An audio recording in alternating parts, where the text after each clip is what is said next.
Assalamualaikum warahmatullahi wabarakatuh. Kisah Ya'juj dan Ma'juj di dalam Al-Quran disebutkan dalam surat Al-Kahfi ayat 83 sampai ayat 106 dan surat Al-Anbiya ayat 95 sampai 98. Ya'juj dan Ma'juj merupakan makhluk Allah yang keluar saat hari kiamat. Ya'juj dan Ma'juj muncul setelah turunnya Dajjal dan Nabi Isa alaihissalam. Mereka membunuh semua penghuni bumi. Lalu mereka menghujamkan panah ke arah langit untuk membunuh penghuni langit. Mereka merusak apa saja yang ada di sekitar mereka. Jika mereka melewati satu danau, maka air danau itu akan habis karena sifat mereka yang rakus. Ciri fisik Ya'juj dan Ma'juj antara lain bermuka lebar, bermata sipit, rambutnya jambul, berwarna putih, bentuk wajah mereka seperti tembikar. Dalam tafsir Ibnu Katsir diterangkan, dari Ibnu Jarir menyebutkan bahwa Ya'juj dan Ma'juj adalah keturunan Nuh alaihissalam. Tepatnya dari garis keturunan Yafid bin Nuh alaihissalam. Kisah Ya'juj dan Ma'juj berhubungan dengan Zulkarnain, di mana Zulkarnain adalah hamba Allah yang saleh, yang sering melakukan perjalanan dari timur ke arah barat. Dinamakan Zulkarnain karena kedua pada kepalanya menggunakan penutup dari tembaga dan membentuk seperti dua tanduk. Allah Subhanahu wa Ta'ala berfirman, "Sesungguhnya tidak mungkin atas penduduk suatu negeri yang telah kami binasakan bahwa mereka tidak akan kembali kepada kami, hingga apabila dibukakan tembok Ya'juj dan Ma'juj, dan mereka turun dengan cepat dari seluruh tempat yang tinggi, dan telah dekatlah kedatangan janji yang benar. Maka tiba-tiba terbelalaklah mata orang-orang yang kafir. Mereka berkata, 'Aduhai, celakalah kami. Sesungguhnya kami adalah dalam kelalaian tentang ini. Bahkan kami adalah orang-orang yang zalim.'" Quran Surat Al-Anbiya. Dikurung di dalam tembok. Disebutkan bahwa Ya'juj dan Ma'juj adalah keturunan Adam alaihissalam, juga termasuk keturunan Nabi Nuh, yaitu anak-anak Yafis, orang tua bangsa Turki, dan bangsa Turki adalah sebagian kecil dari mereka. Ya'juj dan Ma'juj ditinggalkan di balik tembok penghalang yang dibangun oleh Zulkarnain. Sesudah membangunnya, Zulkarnain berkata, seperti yang disebutkan oleh firman Allah Subhanahu wa Ta'ala, "Dinding ini adalah rahmat dari Tuhanku.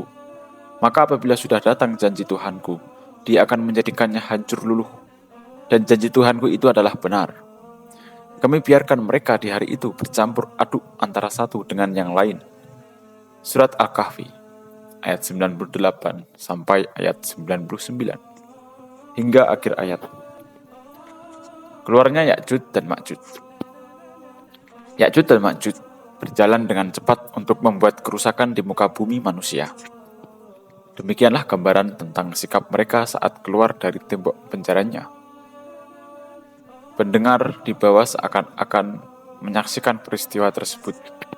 Di dalam banyak hadis yang bersumber dari Nabi Shallallahu Alaihi Wasallam, banyak disebutkan kisah keluarnya Ya'juj dan Ma'juj. Ibnu Mas'ud radhiyallahu anhu mengatakan bahwa Rasulullah SAW telah bersabda bahwa di malam beliau menjalani Isra-nya, beliau berdua dengan Nabi Ibrahim, Nabi Musa, dan Nabi Isa. Mereka berbincang-bincang tentang hari kiamat. Lalu mereka menanyakannya kepada Ibrahim. Tetapi Ibrahim menjawab, "Saya tidak mempunyai pengetahuan tentangnya." Mereka menanyakannya kepada Musa dan Musa menjawab, "Saya tidak mempunyai pengetahuan tentangnya." Akhirnya mereka menyerahkan masalahnya kepada Isa. Dan Isa berkata, "Tentang waktunya, tiada seorang pun yang mengetahuinya selain hanya Allah. Tetapi menurut apa yang telah dijanjikan oleh Tuhanku kepadaku, Dajjal kelak akan muncul, sedangkan di tanganku terpegang dua bilah tombak. Apabila Dajjal melihatku, maka leburlah tubuhnya sebagaimana leburnya timah yang dipanaskan." Isa melanjutkan kisahnya. bahwa Allah membinasakan Dajjal. Manakala Dajjal melihatnya sehingga sesungguhnya batu-batuan dan pepohonan dapat berbicara. Hai orang muslim, sesungguhnya di bawahku ini bersembunyi orang kafir. Maka kemarilah dan bunuhilah dia.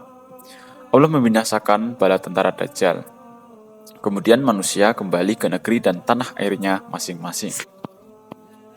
Setelah itu, muncullah Ya'juj dan Ma'juj. Mereka berdatangan dari semua tempat yang tinggi dengan cepat, lalu menginjak-injak negeri manusia. Tidak sekali-kali mereka mendatangi sesuatu tempat, melainkan mereka binasakan tempat itu. Dan tidak sekali-kali mereka melewati sumber air, melainkan mereka meminumnya sampai kering. Nabi Isa alaihissalam melanjutkan kisahnya. Setelah itu manusia kembali ke negerinya masing-masing untuk menghindari kejahatan Ya'juj dan Ma'juj. Mereka mengadu kepadaku tentang kejahatan Ya'juj dan Ma'juj. Maka aku berdoa kepada Allah untuk membinasakan mereka. Akhirnya Allah membinasakan mereka dan menumpas habis mereka, sehingga bumi ini cemar berat karena bangkai mereka yang baunya busuk. Kemudian Allah menurunkan hujan lebat yang semua bangkai mereka, lalu menghanyutkannya ke dalam laut. Demikian kata Isa. Wallahu a'lam bishawab.